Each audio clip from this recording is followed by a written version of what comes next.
Hello 9th and 10th class students, open your book काव कथा संवेदना। आज असी इसका पाठ 4 पढ़ांगे। धरती हेठला बौलद। इस विच कुछ औखे शब्द हैं। मट्ठी हौली, अपड़िया पहुंचा, निसफल फजूल, फरके हिले, सुन रही चुपचाप। डियर स्टूडेंट्स, इस पाठ विच असीं फौजी बारे पढ़ांगे कि एक फौजी इंसान की लाइफ किवें दी हुंदी है। Open your books, page number 21, धरती हेठला बौलद। ये कहानी कुलवंत सिंह विरक जी की लिखी हुई है। इस पाठ विच असीं पढ़ांगे कि जिवें सानूं पता है, असीं आम ही कहावत सुनते रहंदे हां, गलबात सुनते रहंदे हां कि इस धरती दे हेठां एक बौलद है जिसने सारा भार अपने सिर उपर चुक्या हुआ है। इस विच असीं वेखदे हां कि इस पाठ विच करम सिंह जो एक फौजी है, उसके पिता ने किवें सारा ही उसकी एक दुख जो उसनूं बहुत ज़्यादा सारे परिवार का दुख है उसने अपने सिर ते चुक्या हुआ है। ते किवें इस विच दस्सिया गया है कि किवें एक फौजी इंसान की जिंदगी किवें दी हुंदी है, उसनूं अपनी छुट्टी कितनी प्यारी हुंदी है। ते हमेशा जो करम सिंह का पिता है वो मान सिंह की छुट्टी नूं बचाउण लई, उसकी छुट्टी नूं खराब ना करन वास्ते कि उसकी छुट्टी जिहड़ी आ कोई दुख नाल खराब ना हो जाए, उस वास्ते किवें सारा दुख अपने अंदर ही पी जाता है। Now let's start our chapter धरती हेठला बौलद, पेज नंबर 21। ये जिवें तुहानूं मैं पहला भी दस्सिया है कि कुलवंत सिंह विरक की लिखी हुई कहानी है। ठट्ठी खारा पिंड अमृतसर तो ही सी पक्की सड़क ते, भाव कि अमृतसर के लागे एक पिंड सी ठट्ठी खारा, ते जिस मौज विच मान सिंह जा रहा सी उस विच ते दूर दे पिंड भी नेड़े ही लगते सन। भाव मान सिंह बड़ी खुशी नाल जा रहा सी, इसलिए भावें शाम हो रही सी ते टांगे दे थके हुए घोड़े की चाल भी मट्ठी हो रही सी। भाव शाम हो चुकी सी ते टांगा चला चला के सारा दिन घोड़ा भी थकिया होया सी, हौली हौली चल रहा सी, उसनूं कोई चिंता नहीं सी। मान सिंह छुट्टी ते आया होया एक फौजी सी। ठट्ठी खारा उसदे यार करम सिंह दा पिंड सी। जिन्नियां गूढ़ियां यारियां फौज विच लगदियां ने, शायद ही किते होर लगदियां होण। पहला तां ओह दोवें अपनी रैजीमेंटल सेंटर विच इकट्ठे रहे ते हुण एक बटालीयन विच बर्मा फ्रंट ते लड़ रहे सन। ये उस टाइम की गल है जब बर्मा की लड़ाई लगी हुई सी ते भारतीय फौजी भी उत्थे तैनात सन। करम सिंह पहला दा भर्ती सी ते ओह हौलदारी करता सी, पर मान सिंह मसां अजे नायकी तक ही अपड़िया सी। भाव कि करम सिंह हौलदार बन चुकिया सी पर मान सिंह अजे तक एक नायक सी। करम सिंह बारे एक खास गल यह सी कि उसकी जीभ विच बड़ा रस सी ते पिंड दे होर मुंडे भी फौज विच सन, पर जदों छुट्टी आउंदे तां बस बंदियां नूं वाहिगुरू जी की फतेह तो अगे ना टुरदे, भाव बस सत श्री अकाल तक ही रहिंदे सन। पर जदों करम सिंह पिंड आउंदा तां ओह पिंड विच रौनकां ला छड्डदा। खूह ते नहाउण वालियां दीयां भीड़ां वध जांदियां। सियाल दी अद्धी अद्धी रात लोग ठंडी हो रही दाणे भुन्नण वाली भट्ठी दे सेक आसे बैठे करम सिंह दीयां गल्लां सुनदे रहिंदे। पिछे रैजीमेंट विच भी उसकी राइफल का बड़ा मशहूर सी। पिछे रैजीमेंट विच भाव कि फौज विच भी करम सिंह की राइफल की जो गोली का निशाना लगाउंदा सी वो बहुत मशहूर सी। निशाना मारन के मुकाबले में उसकी गोली निशाने ते इस तरह ठीक विचकारों लंघदी जिवें आप हाथ नाल फड़ के लंघाई गई होवे। हुण लड़ाई विच उसदे पक्के निशाने ने कई दूर लुके हुए ते दरख्तां दे टाणे हेठां दिसदे जापानी ठेगे सन। इस तरह वो जापानी निशानची दीयां गोलियां नाल मरे अपने आदमियां दे बदले चुकाउंदा ते अपनी पलटल दा दिल ठंडा करदा। जिथे मशीन गन्नां दीयां गोलियां दीयां वाशां निसफल जांदियां, भाव मशीन गन्नां दीयां गोलियां कई बार खाली चलियां जांदियां सन, पर करमचंद दी एक गोली काम सवार दिंदी सी। भावें हुण करम सिंह दे हड्ड कुछ पुराने हो चुके सन, भाव उसकी उम्र थोड़ी ज़्यादा हो चुकी सी, पर वो जदों जिमनास्टिक के डंडियां उत्ते खेडां करदा सी तां वेखण वालियां नूं इस तरह लगदा जिवें उसनूं कोई भूत चंबड़ गया होवे। भाव वो जिमनास्टिक के करतब बहुत वधिया तरह करदा सी। इत्थे लड़ाई विच ते खैर ये सब कुछ बंद सी, होर भी बहुत कुछ बंद सी। कदी कसियां होईयां वर्दियां पा के बैंड नाल परेड नहीं कीती सी। कोई बाजार नेड़े नहीं सी जिथे मुफ्त पा सके। कदे कोई पिंड दा इलाके दा बंदा नहीं मिलिया सी। इस करके जदों मान सिंह दी छुट्टी दी वारी आई तां करम सिंह बड़ा औखा होया ते जे उसनूं भी छुट्टी मिल जाती तो दोवें इकट्ठे छुट्टियां गुजारते ते फिर इकट्ठे ही मुड़दे। करम सिंह नूं थोड़ा सा दुख सी कि असीं दोवें दोस्त इकट्ठे ही छुट्टी कट्टण जांदे। अमृतसरों चूड़काना किहड़ा दूर सी, 50 कोहां दी विच सी नहीं सी, भावें पहले नूं माझा ते दूसरे नूं बार कहंदे सन। अमृतसर दे नागे ही दो पिंड सन, एक ठट्ठी खारा जो माझे दे इलाके विच पैंदा है। जिवें तुहानूं सब नूं पता है कि अमृतसर ते गुरदासपुर वाले इलाके नूं माझे दा इलाका कहा जाता है ते जिहड़ा ठट्ठी खारा पिंड सी करम सिंह दा वो माझे दे इलाके विच पैंदा सी ते चूड़काना पिंड जो केस दा सी मान सिंह दा वो बार दे इलाके विच सी। भावें पहला मुढ़ कदीमा तो वसिया होया सी ते दूसरे नूं भाव कि ठट्ठी खाड़ा जिहड़ा सी वो पहला तो ही इत्थे वसिया होया पिंड सी, पर दूसरा भाव कि चूड़काना जो बार दे इलाका सी वो अजे आज़ादी तो बाद थोड़ी देर बाद ही वसिया सी। पर छुट्टी इन्हां दिनां विच बड़ी औखी मिलदी सी। कदी कदी किसे किसे नूं इस तरह लड़ाई विच बहादरी दे तकमे कदी कदी ही किसे नूं मिलदे, भाव कि बहादरी दे तगमे प्राइज किसे किसे नूं ही मिलदे सन।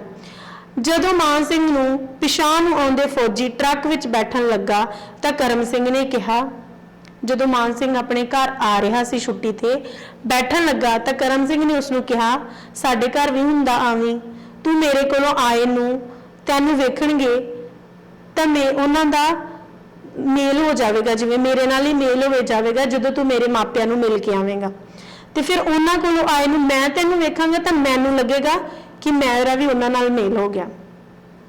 फिर वो अपने इलाके विच उसकी दिलचस्पी वधाउण लई पुछया, तू अगे कदी उधर गया है कि नहीं? करम सिंह ने कहा, नहीं, मैं अंमृतसर तक ही लंघिया पर मैं कदी अगे नहीं गया। उधर बड़े गुरुद्वारे ने जिवें तरन तारण, खडूर साहिब, गोइंदवाल साहिब आदि, सारी थाई मत्था टेक के आवी, नाले साडे घर भी हो आवी, मैं चिट्ठी पा देऊं उन्हां नूं। ते इसे तरह अपनियां छुट्टियां मुक्कण दे नेड़े अज वो टांगे ते करम चढ़िया ते करम सिंह दे पिंड नूं जा रहा सी। बापू जी, मैं मान सिंह हाँ, चूहड़ काणिओ। उसने करम सिंह दे घर दी ड्योड़ी विच बैठे बाबे नूं हथ जोड़ के कहा, आओ जी, जी आया नूं, आ बह जाओ। उसते बापू ने अगे कहा, आओ जी, स्वागत करदिआं नूं कहा, आओ जी, जी आया नूं। मान सिंह काले सुभाਅ दा नहीं सी, पर उसने अपनी इस आओ भगत वेख के बड़ी हैरानी हुई।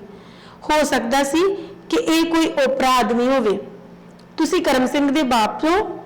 उसने चंगेरी मिलने की मंग कर लिखा। आहो जी, ये उसका ही घर है।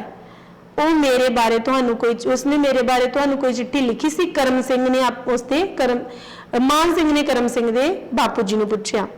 हाँ, उस लिखिया सी भई तुसी आओगे साडे कोल। ते बुढ़ा उठ के वेहड़े वाल नूं तुर पिया। एक कट्टी उस खोल के किले तो दूसरे किले ते बधी ते फिर पिंडे ते हथ फेरिया ते उसनूं अपना हथ चट्टन लई दिता। भाव कि उसनूं करम सिंह दे पिता मान सिंह नूं अनगोलियां जा कर रहा सी, जिवें उस दे नाल अखां नहीं मिला सकदा सी। फिर अंदर जाके मान सिंह दे आउण दा पता दिता ते चाह लियाउण लई आख्या ते जिस तरह मुड़ के ड्योड़ी विच आउण तो डरदा होवे, फिर वो वेहड़े विच बद्धी घोड़ी कोल खलो गया। उसके अगे पई तूड़ी नूं हिलाया, होर छोले लिया के उसते पाए ते अखीर मुड़ ड्योड़ी विच आ गया। बाबा हुण कुछ वधेरे अपने आप विच सी ते ओह मान सिंह वाल ते सज्जे खब्बे भी झाक रहा सी। जसवंत सिंह कित्थे वे? मान सिंह नूं पता सी कि जसवंत सिंह ते करम सिंह दे छोटे भरा दा नाम जसवंत सिंह है। हुणे आ जांदा आ चरी लैके। इन्हे नूं करम सिंह दी बेबे चाह लैके आई। बेबे जी सत श्री अकाल, मान सिंह ने हसदियां अखां नाल कहा। बुढ़ी दे होठ कुछ कहण लई फरके, पर उस कोल कोई अखर ना बन पिया क्योंकि वो अंदरों कुछ दुखी सी। मान सिंह ने चाह वाली गड़वी ते कौली उसके हथों फड़ लई ते वापस चली गई। ये मझैल किस तरह के आदमी ने? मान सिंह हैरान हो गया। मान सिंह बहुत ही हैरान होया कि ये माझे दे लोग किवें दे हन, किवें किसी का स्वागत भी चंगी तरह नहीं कर सकते। अपने आप विच वो बड़ा तंग सी, पर वो हुण घर आके वापस भी नहीं जा सकता। चलो रात रह के मुड़ चलांगे, उसने फैसला किया।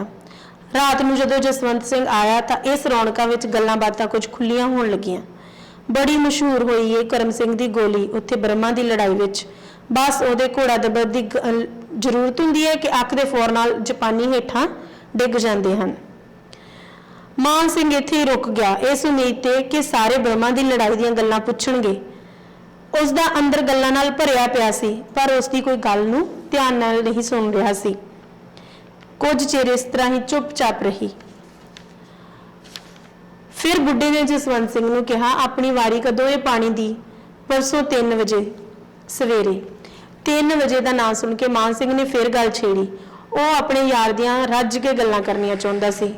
ਹੋਰ ਤੇ ਹੋਰ ਕਰਮ ਸਿੰਘ ਪਹਿਰ ਰਾਤ ਉੱਠ ਤੋਂ ਬਚ ਗਿਆ। ਫੌਜ ਵਿੱਚ ਸਵੇਰੇ ਉੱਠਣ ਦਾ ਬੜਾ ਆਲਸ ਹੈ ਉਸਨੂੰ, ਸਾਰਿਆਂ ਤੋਂ ਪਿੱਛੋਂ ਉੱਠਦਾ ਹੈ ਉੱਥੇ।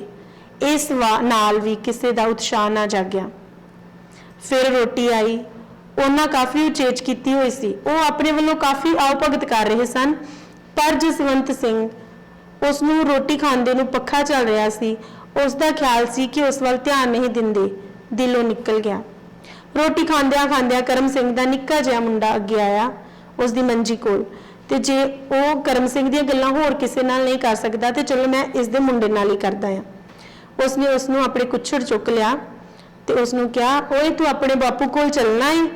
ਜਾਣਾ ਹੀ, ਚੱਲ ਮੇਰੇ ਨਾਲ, ਬੜਾ ਮੀਂਹ ਪੈਂਦਾ ਹੈ ਉੱਥੇ। ਮਾਨ ਸਿੰਘ ਦੀ ਗੱਲ ਸੁਣ ਕੇ ਬਾਪੂ ਬਹੁਤ ਦੁਖੀ ਹੋਇਆ ਤੇ ਉਸਨੇ ਆਪਣੀ ਘਰਵਾਲੀ ਨੂੰ ਆਵਾਜ਼ ਮਾਰੀ ਕਿ ਆ ਫੜ ਕੇ ਲੈ ਜਾ ਇੱਥੋਂ ਮੁੰਡੇ ਨੂੰ, ਰੋਟੀ ਤਾਂ ਖਾ ਲਾਂਦਿਆ ਕਰੋ ਚੱਜ ਨਾਲ। ਹੁਣ ਤੇ ਘਰ ਦੀ ਹਵਾ ਵਿੱਚ ਮਾਨ ਸਿੰਘ ਨੂੰ ਸਾਹ ਲੈਣਾ ਵੀ ਔਖਾ ਹੋ ਗਿਆ ਸੀ। ਇੱਧਰ ਦਾ ਪੈਂਡਾ ਮੁਕਾ ਕੇ ਉਹ ਛੇਤੀ ਹੀ ਮੁੜਨ ਨੂੰ ਦਿਲ ਕਰ ਰਿਹਾ ਸੀ। ਉਸ ਆਪਣੇ ਅਗਲੇ ਦਿਨ ਦੇ ਚੱਕਰ ਬਾਰੇ ਪੁੱਛਗਿੱਛ ਆਰੰਭ ਕੀਤੀ। ਇੱਥੋਂ ਤਰਨਤਾਰਨ ਕਿੰਨਾ ਹੈ? 4 ਕੋ ਪੈਂਡਾ ਏ, ਟਾਂਗਾ ਮਿਲ ਜਾਂਦਾ ਹੋਵੇਗਾ ਸਵੇਰੇ ਸਵੇਰੇ। ਟਾਂਗਿਆਂ ਟੁੰਗਿਆਂ ਦਾ ਕੀ ਫਿਕਰ ਹੈ ਤੈਨੂੰ? ਜਸਵੰਤ ਸਿੰਘ ਤੇਰੇ ਨਾਲ ਜਾਵੇਗਾ, ਇਕੱਠੇ ਮੱਥਾ ਟੇਕ ਆਇਓ। ਇਸ ਗੱਲ ਤੇ ਮਾਨ ਸਿੰਘ ਰਾਜੀ ਸੀ। ਜਸਵੰਤ ਏਡਾ ਕੁੱਟਿਆ ਹੋਇਆ ਬੰਦਾ ਨਹੀਂ ਸੀ, ਪਰ ਮਾਨ ਸਿੰਘ ਦੇ ਨਾਲ ਤੁਰਦਿਆਂ ਉਹ ਵੀ ਕੁੱਟਿਆ ਹੀ ਗਿਆ।